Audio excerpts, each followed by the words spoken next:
Mesdames et messieurs, bonsoir. Bienvenue dans cette deuxième partie de cette émission intitulée Faire face. Si vous venez de nous prendre en marche, merci d'être là et nous vous donnons parfaitement raison de vous connecter chaque samedi pour suivre ce live en direct sur la page de Handicap Entertainment Studio. Et aujourd'hui, encore une fois, bonsoir. Vous constatez que je suis tout seul aujourd'hui aussi. C'est un problème de réseau en République de Guinée. Et cela fait près ou plus qu'un mois qu'en Guinée, il y a un problème carrément de réseau, de connexion. Mais qu'à cela ne tient, c'est une mission pour nous sur cette page de continuer de vous servir et la plus bonne des manières en, en envoyant, en vous proposant des sujets sur la vie des personnes en situation de handicap. Comme aujourd'hui, nous avons un sujet qui est très important, un sujet de société. Et ce sujet, c'est quoi? Et peut-être vous l'avez vu parce que ce sujet a été publié depuis le mercredi, où est le sujet qui dit la pleine inclusion sociale des personnes en situation de handicap, comment la société peut-elle surmonter les obstacles en favoriser et favoriser l'égalité des chances.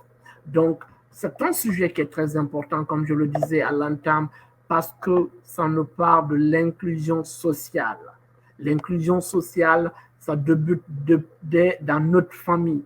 Donc, on ne peut pas s'en passer, on ne peut pas laisser tomber certains sujets pour ne pas, même si certains ne veulent pas que ça soit en parler, mais nous donnons le devoir de en parler dans nos différentes émissions.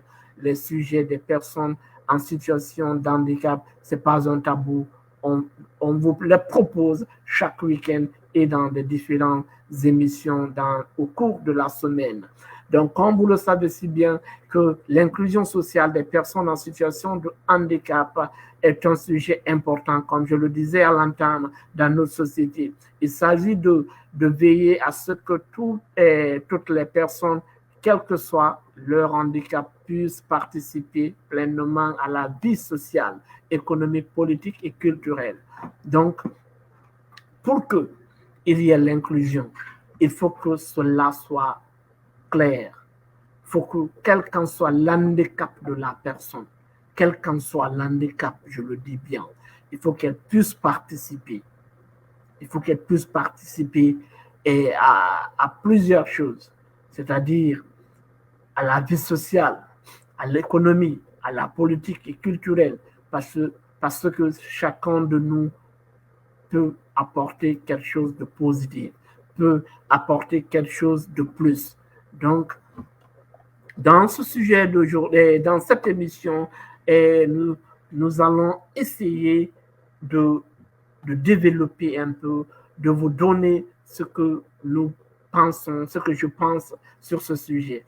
D'abord, avant de rentrer dans le fond du sujet, j'aimerais juste d'abord remercier les co-animateurs qui ne sont pas là. Je leur dis coucou, bonsoir. Bilgi Saouvan Baldé, Oumar Dramé et Mariam. Merci et bonsoir à vous partout où vous êtes. Et le combat continue dans cette émission.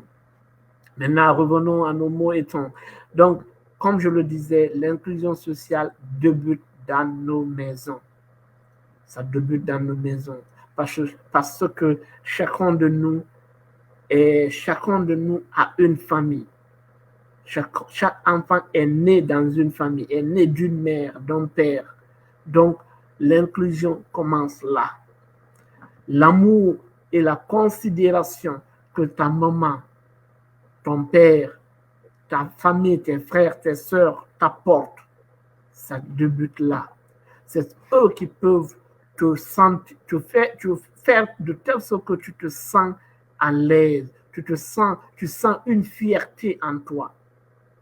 Tu sens que tu n'es pas isolé. Ils font que tu sens que tu es né dans une famille. l'accueil qui est là. Donc, avec tout cela, l'inclusion devient plus ou moins favorable pour cette personne porteuse d'handicap dans cette famille. Donc,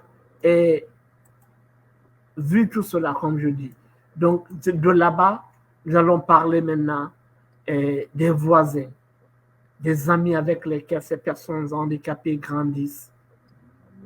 Parce qu'il y a plein d'amis aussi qui considèrent leurs amis et qui leur font sentir qu'ils font partie d'eux. Ils jouent ensemble, ils ne le rejettent pas, ils ne le mettent pas à côté.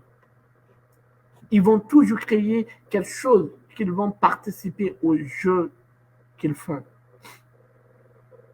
Vous voyez, donc l'inclusion débute dans la famille. Ensuite, les amis avec lesquels nous grandissons, les amis avec lesquels ils jouent, les amis avec lesquels ils vont à l'école.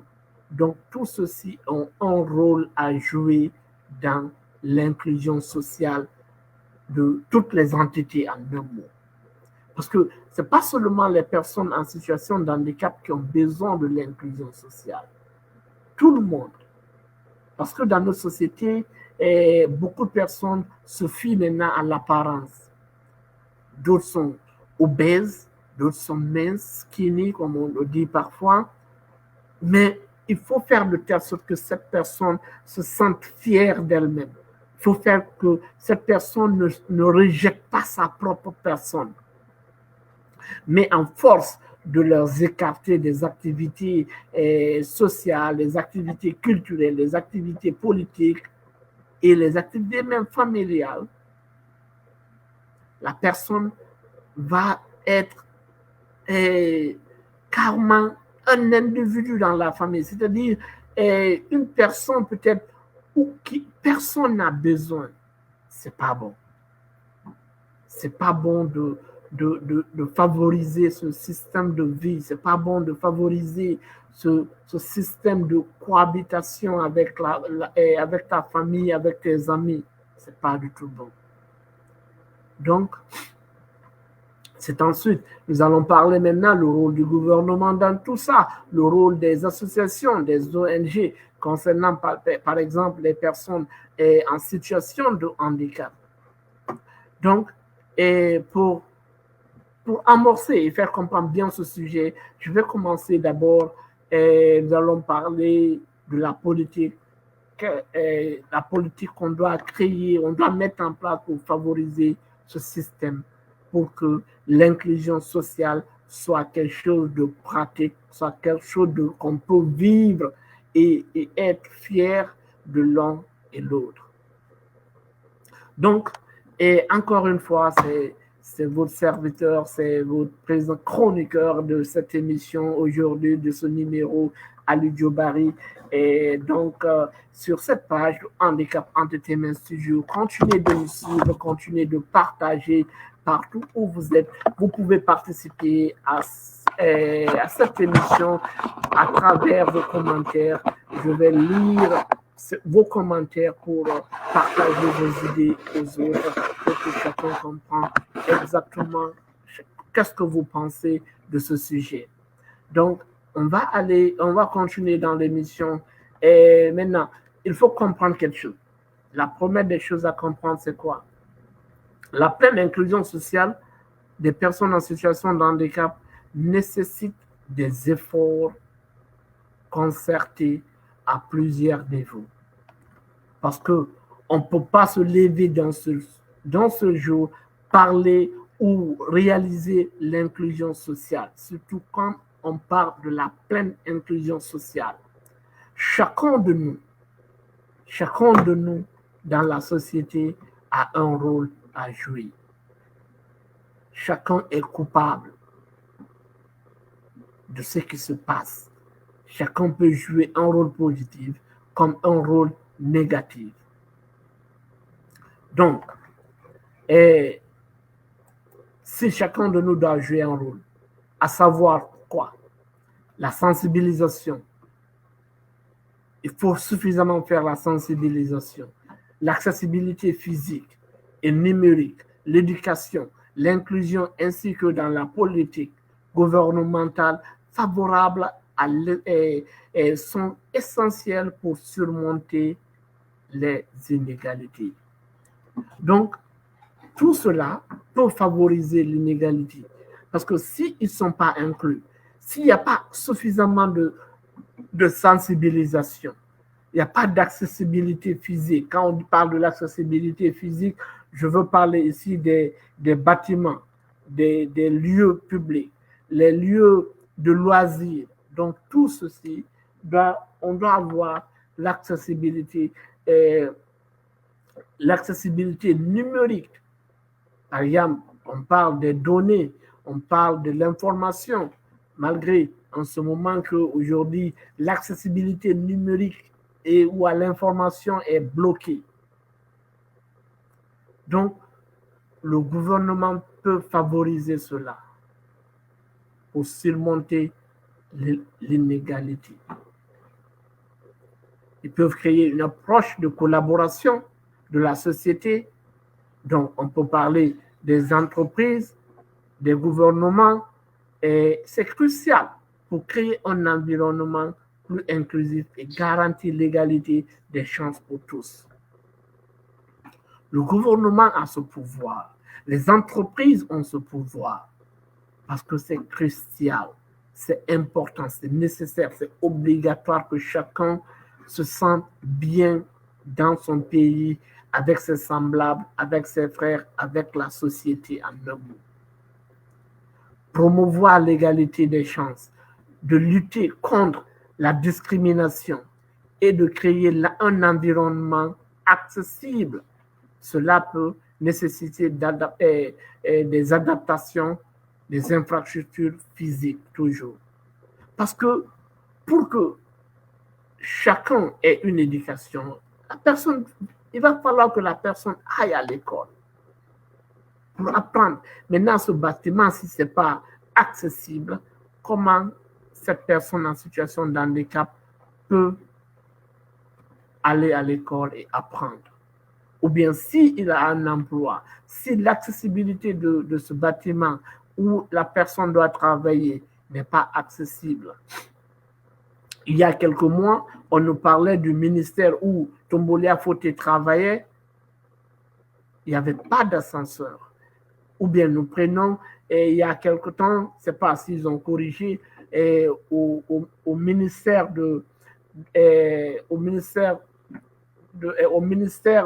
comment dirais-je, de la promotion féminine et de l'enfance et des personnes vulnérables, l'accessibilité n'était pas facile à l'action sociale. Donc, si vous êtes au service de ces personnes, de cette entité porteuse d'handicap, et que pour vous atteindre, c'est impossible, vous venez loger, vous avez vos bureaux au 3e, au 4e, au 5e, au 6e étage, comment ces personnes en situation d'handicap peuvent vous accéder pour vous expliquer ces problèmes ou bien pour vous présenter ces projets? C'est impossible. Ça serait carrément impossible. Donc c'est là où je vais parler, pourquoi pas des politiques. Avoir une politique pour améliorer tout ça, pour solutionner tout cela. Avoir des politiques de l'élaboration des lois protectrices des droits des personnes en situation de handicap. Avoir des politiques de sensibilisation publique, afin de changer quelque chose de très important ici, qui est la mentalité, et de favoriser une meilleure compréhension à l'adaptation de la diversité. Parce que en parlant de la diversité ici, on ne parle pas de la différence de la peau. Elle est physique, elle est religieuse, elle est culturelle. Mais c'est ce qui nous fait, c'est l'ensemble de tout cela qui fait une société. Cette diversité. Mais tant qu'on ne travaille pas sur la mentalité, tant qu'on ne favorise pas la compréhension, l'adaptation de la diversité, il y aura toujours un travail à faire. Que ce soit chez les personnes en situation de handicap, que ce soit chez des personnes jaseuses, que ce soit chez des personnes comme albinos ou bien que physique, ta forme, les personnes obèses, les personnes skinny, mais il faut qu'il y ait l'acceptation de la diversité. C'est ce qui nous fait, c'est ce qui constitue ici cette société. La société n'est pas là parce que tu veux, tel que tu veux. C'est Dieu qui a voulu ainsi. C'est pour cela qu'il y a des blancs, il y a des noirs, il y a des jaunes, il y a des métis. C'est cette diversité qui fait la valeur. Mais si on ne s'accepte pas, ça devient un problème au lieu que ça ne soit des avantages, des métissages, d'apprentissage. Vous voyez, toujours dans l'inclusion sociale nécessite des politiques, d'une initiative en favorisant l'égalité des chances. La chance que vous donnez à cette personne est physiquement portante, très bien portante physiquement, à cette personne valide, donnez la même chance à cette personne en situation de handicap parce qu'elle mérite aussi cette chance. Donc, d'une part, c'est quelque chose d'obligatoire. D'une part, c'est le rôle du gouvernement, c'est le rôle de l'État de créer ces politiques, de créer ces structures, cette manière de gérer, cette manière de faire passer le message et cette manière de s'accepter parce que tout débute quelque part dans la famille, dans nos écoles. C'est pour cela qu'il y a des matières où, par exemple, si nous prenons, on nous enseignait l'instruction civique et morale. Donc, ils doivent essayer de jouer sur tout ça à l'avantage de la société. C'est très important. C'est très, très important. Car si cela n'est pas fait, ça devient un problème. Ça devient carrément un problème. Vous voyez. Donc, l'accès à l'éducation. Toute personne a droit à l'éducation. Que tu sois personne valide, que tu sois personne en situation de handicap, que tu sois rouge, que tu sois albinos, que tu sois noir, que tu sois blanc, toute personne a droit à l'éducation, à l'emploi, aux soins de santé, ainsi que lutter contre la discrimination, parce que tout c'est là, parce que je suis comme ça, parce que tel est comme ça, on te discrimine, on essaie de te mettre à côté. Parce que tout cela repose sur quoi? Elle repose également sur la sensibilisation et la compréhension mutuelle au sein de la société. Donc, pour faciliter cela, aider l'État et la société à faciliter tout cela, chacun de nous, comme je le disais à l'entame, a un rôle à jouer. Maintenant, dans la responsabilité individuelle, il y a aussi des personnes qui se sont mises en association, en ONG, qui ont plus de rôle que l'individualité. Parce que la vie, c'est comme un film. La société, c'est comme un film. Chacun de nous a un rôle à jouer. Si tu ne joues pas ton rôle, la société va sentir l'espace vide. Et la nature a l'horreur de cela. Donc, tout cela, nous allons arriver à quel point? Au rôle des associations et des ONG. Car ils ont un rôle très crucial à jouer, très important. Donc, le rôle des associations et des ONG, dans quoi? Dans l'insertion sociale. Les associations et les ONG jouent un rôle crucial dans l'inclusion sociale des personnes en situation de handicap. Ce sont eux qui doivent mettre un accent sur la sensibilisation, en sensibilisant la société sans cesse, sans arrêt, créer des lieux, aller rencontrer dans les écoles, du primaire à l'université, faire des sensibilisations, essayer de parler, créer des sketchs, utiliser même ceux qui font du cinéma, par exemple, les créateurs de contenu, tout cela à travers cela, collaborer avec eux, écrivez des sketchs pour eux, montrez-leur, ils n'ont qu'à jouer s'il y a une compréhension, collaborer avec eux, proposer des sujets de sensibilisation. Les associations et les ONG peuvent le faire. Ensuite, en plaidant pour des politiques d'inclusion. Quand on parle des plaidoiries, il doit plaider pour des politiques d'inclusion, qu'il y ait des lois et de faire de telle sorte que ces lois soient respectées. Parce que souvent, ces lois, c'est des services. La semaine passée, nous avons parlé ici des propositions de loi en faveur des personnes en situation de handicap en République de Guinée. C'est des très bonnes lois, mais seulement que ces lois, ça seront des services, ça serait des services à un moment donné. Maintenant, comment ces services pourront être gérés? Souvent, le problème, ce n'est pas de créer les lois. Souvent, c'est l'applicabilité de ces lois qui est un problème. C'est ça le grand problème. Maintenant, essayons d'analyser différemment peut-être.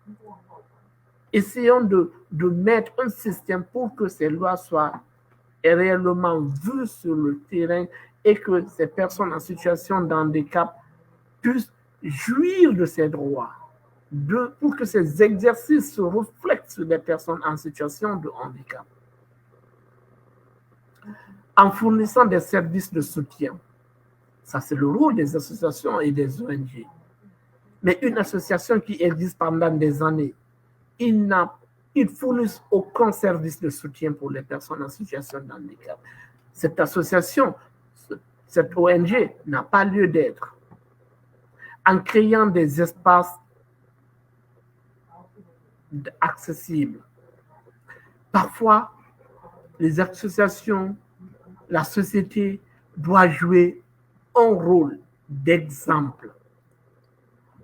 Monter des projets, économisons un peu d'argent, partez dans un lieu public, dans un restaurant par exemple, ou dans une école où il n'y a pas d'accessibilité, mettez des rampes, montrez au monde que vous avez posé la première pierre. Donc, tout cela, ça pourra exciter la société, ça pourra exciter certaines personnes, ça pourra interpeller l'État et des bonnes personnes pour faire la même chose. Parce que 1000 commence par 1. Toute chose, la journée commence, ou bien ça commence avec un pas. Ça commence quelque part, d'une manière, pour être plus précis.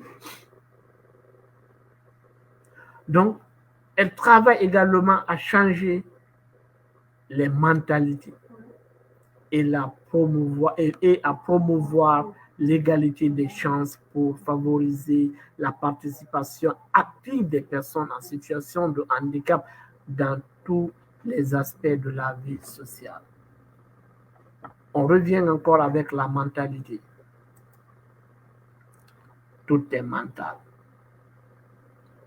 Tout est mental. Donc, si la personne en situation de handicap met en tête qu'elle est nulle, qu'elle ne peut rien faire, qu'elle n'est pas considérée, les gens vont te prendre ainsi. Mais si tu te valorises, si tu favorises ce que tu sais, tu te donnes à fond de montrer ton côté positif et de travailler sur tes côtés négatifs, la société aussi va t'accepter ainsi. Parce que tout est mental. Maintenant, le reste de la société peut comprendre aussi d'arrêter d'imaginer des choses, d'arrêter d'inclure dans la tête de ses enfants, ou bien de penser que l'handicap est contagieux, ou vivre avec la personne, c'est des extra-charges. Ce n'est pas des charges. Il y a des personnes en situation de handicap qui n'ont pas besoin d'aide, qui font tout. Malgré qu'ils ont des limites physiquement, mais spirituellement, mentalement, intellectuellement, ils sont très bien avancés. Donc, on ne peut pas avoir une société ou bien une inclusion sociale sans le respect de cette diversité. Il faut que nous acceptons la diversité. La diversité doit être là. On le respecte, on l'adapte, on l'accepte mentalement qu'on soit prêt. C'est pour cela, à l'entame, j'ai débuté que ça doit commencer dans nos familles. Ensuite, chez les voisins. Ensuite, dans la société. Ensuite, après l'État. Parce que toute chose débute quelque part. Toute chose débute quelque part. Donc, merci de suivre cette émission. Encore une fois, vous êtes sur la page de Handicap Entertainment Studio, dans votre émission Faire Face, et Alidio Barré est là pour vous servir. Donc, à toutes ces personnes qui nous suivent et à toutes ces personnes, je remercie toutes ces personnes qui partagent. Dès que vous venez, essayez de partager la vidéo et continuez de faire vos commentaires. Et malgré aujourd'hui, il y a un souci il y a un souci carrément que les gens ne sont pas connectés, mais qu'à cela ne tient, on va continuer notre émission. Je tends vers la fin de ce numéro. Mais qu'est-ce qu'il faut retenir avant de fermer portes et fenêtres de cette émission? Avant de fermer portes et fenêtres, avant de vous dire au revoir pour vous retrouver la semaine prochaine par la grâce de Dieu, si Dieu le veut bien, il y a une chose que nous devons comprendre. Et cette chose, c'est quoi? Pour qu'il y ait l'inclusion sociale, c'est quoi l'essentiel dans l'inclusion sociale? Toutes ces entités doivent jouer un rôle. Tout le monde a un rôle à jouer pour qu'il y ait la pleine inclusion sociale. Toutes les entités, individuellement, collectivement, à travers les associations, à travers les ONG, à travers la famille, à travers cette société dans laquelle nous vivons. Et le pouvoir en place doit jouer un rôle crucial, très important. Donc, avant de conclure, je vais vous dire, il est essentiel que les pouvoirs publics, les institutions, les employeurs, les établissements scolaires, les organisations de la société civile et l'ensemble des citoyens s'engagent activement dans la promotion de l'inclusion sociale des personnes en situation de handicap. En travaillant ensemble, nous pouvons créer une société plus juste et plus inclusive pour tous. Donc, c'est avec ces mots, je vais vous dire merci d'être là et continuez de partager. Si vous tombez sur cette vidéo dans la semaine ou après un mois, quel qu'en soit, abonnez-vous. La première des choses, abonnez-vous. Ensuite, partagez, commentez, dites-nous ce que vous pensez de ce sujet et ce que vous pensez de cette page. La page Handicap Entertainment Studio au service des personnes et des voix. Nous sommes la voix des sans-voix.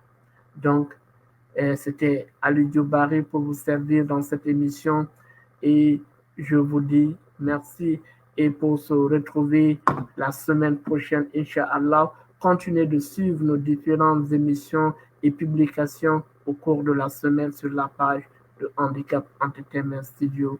Merci et portez-vous bien.